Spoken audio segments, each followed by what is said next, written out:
بسم الله الرحمن الرحيم السلام عليكم ورحمة الله وبركاته كما قلت انجرتو فيا ويا بقى جرتن بقى نغان قلتن بلتين نغاتو قلب نغاتو المني نغاتو رب نغان وقلو بر بر بر بر بر بلسماتو برتكم بر جرى لا بلك بجرب نفاقلو رب نغاسنا قلو المان رمضان دخابا في كبدا با في اجرتن هندك رب خير سنا يدتو المان اسلاما ور امنتين تقبلوا ما ولتنو غوت رب هندك سنو بك جرتن نغاسنا قلو جچاتي kanatti aansuudhaan gaa warroonni viidiyoon kun simbira hundi keessanuu sheer laayik saabskiraayib godhuun dagatinaadhaan jajjabeessaa nu dabalamaa maatii kee nuuf taasin jechaati. Har'a immoo yaada waa'ee dawaa ilma namaatiin dubbachuu barbaade khaasan shamarroota keenya kan mana arabaa keessa dalagaa jiranii fi mana namaa dalagaa hojjechaa jiran koloreesii fi filaashaa fi uzurii adda addaa yookiin dawaa adda addaatiin dhukkuba asaasiyyaa jedhamu kan kaan laphee nama qufaasisuu kaan ammoo ija rigachiisuu kaan ammoo furrii akkuma nama sogonni qabe yeroo hunda kaan nama qufaasisuu laphee cufee kaan ammoo qaama namaa nyaatu waan akkasiitu jira. Yeroo hunda seediliyyaa irraa qoricha faarmaasii irraa guuraa nama jiraatutu jira. Sana waan ta'eefu dawaa waan argee itti fayyadamee ofii arge tokko yookiin hogganame itti fayyadamee itti fayye arge tokkoon himuu barbaadeeti. Sababni isaatis ammoo sababa koronaan kun dhufee namni koronaadhaaf qoricha wanni kun itti fayyadamaa jee waliif himeeti. Sabab sanii waan ta'een koronaa sodaaf jecha namni itti fayyadamee saniin baadatti immoo faayidaa isaadha. Kara kanaan faayidaa warri amma dura asaasiyyaa baatiinis torbanamaanis kiniinaa bituudhaan hoggaa iji dhukkubdee ijatti waa buufatuudhaan waa hedduu ta'abaa ture amma itti najahee fayyaa argatee jiraataa jiru jira. Kan ammoo lapheen isaadha yeroo hunda yoo nan soggonni qabe rakkataa ture haakimii dhaqu malee fayyine yoo xiqqoo takka fiige yoo xiqqoo takka wanni jee qufa'u amma itti fayyee jirutu jira.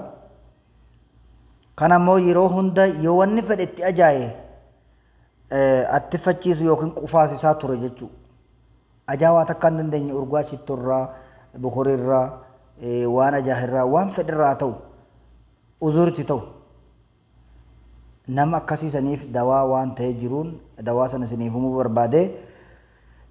Warra dhiirotaatiifis wanni kun qunnamuu malaa akaasan ammoo jabinaan yookiin baay'inaan namni waan kana qunnamaa jiru rakkoo kana isa mudatee jiru shamarroota jechuudha. Shamarroonni biyya arabaa jiran gaa biyya isa kaanillee hin beeku dhugumatti shamarran biyya arabaa keessa jiran hedduu asaasiyyaa ni himatan. Kanaafuu dhukkuba asaasiyyaa jechuun tokko imimmaanuma kana jaayyaasee rigataa kaan ammoo ni qufaasisaa kaan ammoo furrii fudhataatuma deemfaayin harkatti qabateeti kaan laphee cufee qufaasisaa kaan qaama nyaataa waa hedduudha jechuudha inni. Kaan yeroo killee nyaattee yeroo kin aliiba dhuddefaa itti ka'utu jira kaan yeroo tuuna nyaattee itti ka'utu jira jechuudha. Asaasiyyaan gosa hedduudha. Kana hundaafuu qoricha inni isiniif ni muftaa na dhaggeeffattanii akka itti fayyadamtan waan kana ammoo ani ofii kiyyaafillee waan na fayyadee fi waan arge waan qabuufi obboleeyyan kiyya dawaa rabbiitii rabbiin namaa godha dawaadha. Akkuma dhukkuba buusee rabbiin dawaas buusee sanii wanni biraan jiru kan dawaa namaa godhu rabbi. Namni tokko bismillaahi jee rabbi kan dawaa naa godhu yaa rabbi dawaa naa godhu waan kana jee rabbi isaa kadhate dawaan hin taaf jechuudha. Garuu kun ni abbaati. jalqaba isaa bismillah na jalqabee xumura isaadha hamdiidhaan geggeesse rabbiin isaaf dawaa godha rabbi dawaa saniif haa godhu. Innis tokkoffaa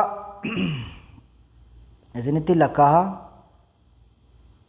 itti fayyadamtan warri uzuri kana qabdan illeen itti fayyadamtan warri hin qabne illeen ammoo warra qabuuf himtanii fi akka ummanni itti fayyadamu seedaliyyaa deemee kiniinaan guurin amata tokkoo isaa dhuguu amata lamaa isaa dhuguu faayidaan isaadha eega argee fayyaa isaatu irra caala jechuu haakimii deemee kiniinaa guuruurra maallaqaan bitee. Inni tokkoffaan injibilli jechuun wallaaltan isla injibilli ammallee suuraa isaa harkaan qabu sila fuudhee sin agarsiisa sila namni hin wallaalle hin jiru. Tokkoffaan injibilli lammaffaan qullubbii adii sadaffaan asmoo gurraacha arfaffaan dhugoo jara kana arfani kana keessa zanjabilli jiidhaa kitifteeti moojee waan itti tuman Tinnaxxaatti xiqqeessitee kitiftee qullubbii adii sanga tokko abbaa dumbulloo shiidhaa tan abbaa lamas ta'u sadiis ta'u afuris ta'u shanis ta'u itti aateeti asuma gurraachaa fuutee sitti naxxaa wajjin tumta jechuun hunduma isaatu mooyyee keessatti wajjin qixqix gootee akka ajaa'ibatti tumtaa. Waggaa tumtetti asuma gurraachi kunis ni tumama wajjin qullubbii adiinis ni tumama zanjabiilis ni tumama jechuudha. Bishaan danfa dandeessituu tumtu jettee bishaan ol danfa jechuudha.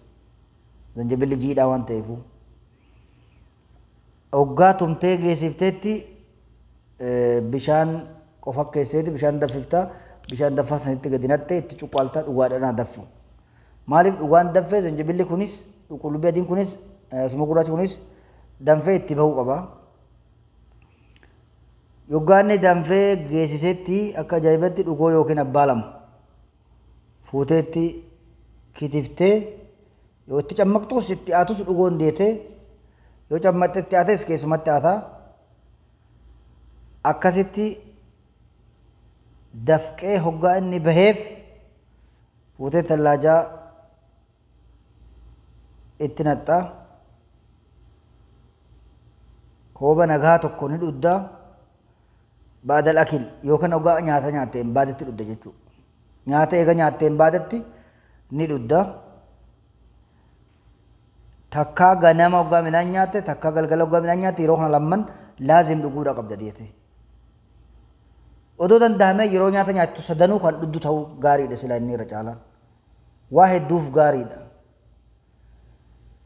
Yoo san dadhabdan taate namni arabaa jiru waa rakkoodha. Galgala yeroo nyaattee ashaa geessiftetti kooba tokko dhuguu qabda. Kooba ishee xixiqqoo tana oduu hin taane kooba wayyaa laaltee kanatti gootee butuu qabda amma dandeesse tokko. Nama gubaa laphee nama guba malee immoo zanjabiilii garaa nama gubu. Warri cuggaaraa qabdan illee xiqqoo yoo cuggaaraa qabaattan qullubbii adii ittiin godhina. Warri cuggaaraa qabu yoo jiraate qullubbii adii ittiin godhina qullubbii adii keessaa dhiisa. Zanjabiilli asuma gurraacha dhugoo wajjin godhaa jechuudha yoo cuggaaraa qabaattan. Yoo cuggaaraa hin qabaanne hunda isaa dhuguu dandeessan. Maaliif jennaan yoo cuggaaraa qabaattan yeroo dhuddan garaa isin tuquu danda'a rakkoo biraarra galuu dandeessan. Yoo cuggaaraa hin qabaanne hunda isaa danfiftan ni dhuddanii laphee nama guba malee immoo garaa nama gubu zanjabiilli. Ganamni yeroo riibaa ka'e jechuudha yeroo riibaa ka'e fatara nyaatetti. Ammaas kooba tokko dhugee hojii isatti bobba'uudha qaba deete. Ambaatii tokko dhugee hin jiran hin fayyadne ambaatii lama dhugee jiran hin fayyadatu hin taane mustamirra kun midhaan nyaattee dhudduutti itti fayyadamuudha qabdu waan kana. Sukkaara waa takka itti naatu. Yoo qabaattee dana qabeenya qabaattee sitti uggee damma xiqqoo itti naata. Yoo san hin ta'in ammoo waa takka waan biraatti hin nattu. Sukkaara laabii duun shee. Sukkaara ittuma hin naqin akkanuma dhudda deetee.